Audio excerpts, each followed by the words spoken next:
جب آپ احادیث رسول پڑھیں گے تو قیامت کے قریب ہونے والے جو بڑے بڑے فتنوں کا ذکر میرے آقا نے فرمایا، اس کے نمودار ہونے اور ظاہر ہونے کے اوقات شروع ہو چکے ہیں۔ یہ کے بعد دیگرے ہمیں ختم کرنے کے لیے، ہمیں مار ڈالنے کے لیے منصوبے بنانا شروع ہو چکے، اور وہ حدیث بھی صادق آ گئی جو ابو داؤد شریف کی حدیث ہے۔ میرے آقا صلی اللہ علیہ وسلم فرماتے ہیں یوشک ان تداعى علیکم الامم کما تداعى الاکلۃ الی قصعتها۔ حضور فرماتے ہیں عنقریب تم دیکھو کہ میری امت پر ساری قومیں ایسے جھپٹ پڑیں گی جیسے بھوکا برتن پہ جھپٹتا ہے، ہر کوئی میری امت کو نشانہ بنائے گا۔ تو صحابہ اکرام رضوان اللہ تعالی علیہم اجمعین نے اس وقت پوچھا تھا یا رسول اللہ صلی اللہ علیہ وسلم، کیا اس وقت آپ کی اس امت کی تعداد کم ہوگی؟ کیوں ایسا کریں گی پوری دنیا کی قومیں مل کر کے؟ سب ان کو کیوں پریشان کریں گے؟ آپ کے غلاموں پر کیوں جھپٹ پڑیں گے؟ اللہ کے نبی صلی اللہ علیہ وسلم فرماتے ہیں تعداد کم نہیں بلکہ بہت زیادہ ہوگی۔ وَلَكِنَّكُمْ كَثِيرُونَ، حضور فرماتے ہیں بلکہ تم بہت بڑی تعداد میں ہوں گے۔ لیکن ساتھ میں میرے آقا صلی اللہ علیہ وسلم نے یہ فرمایا غثاءً كَغُثَاءِ السَّيْلِ، لیکن ان کی حیثیت ایسی ہوگی جیسے سمندر کا جھاگ ہے، یعنی دکھنے میں بہت ہوں گے، ان کے اندر طاقت و قوت نام کی کوئی چیز نہیں رہ جائے گی۔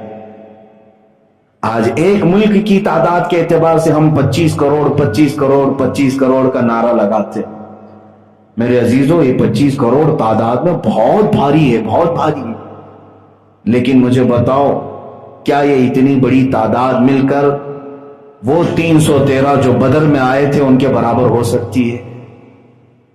احد میں جو چند ہزار کی تعداد میں تھے، خندق میں جو چند ہزار کی تعداد میں تھے، ان کے برابر ہیں؟ نہیں ہیں۔ اس کا مطلب ہے کہ ٹوپیاں زیادہ ہو گئی ہیں، داڑیاں زیادہ ہو گئی ہیں، کرتے پاجامے زیادہ ہو گئے ہیں، لیکن مسلمان کہاں ہیں؟ عزیزان گرامی وقار، جن فتنوں کا ذکر میں آج کرنے جا رہا ہوں وہ یہ ہے کہ آپ آزمائے جاؤ گے، ہم بھی آزمائے جائیں گے، اور ہماری آزمائش کس لیے ہوگی وہ بھی میں بتاتا ہوں، کیوں آزمائے جائیں گے۔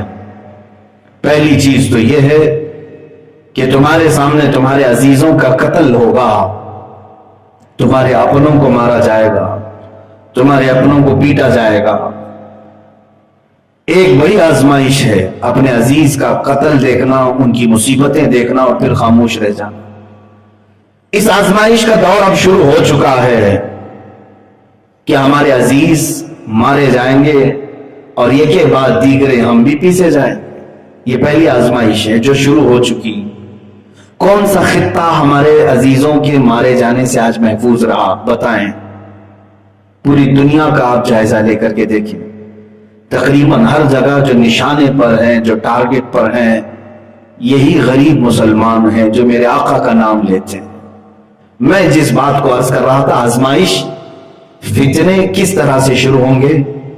آپ دیکھیں، عزیزوں کا قتل ہوگا، انہیں مارا جائے گا، حدیث پاک میں موجود ہے۔ یہاں تک کہ تمہیں آپس میں اس طرح مختلف کر دیا جائے گا کہ تم ایک دوسرے کی گردنیں مارنے کے لیے بےتاب رہو گے۔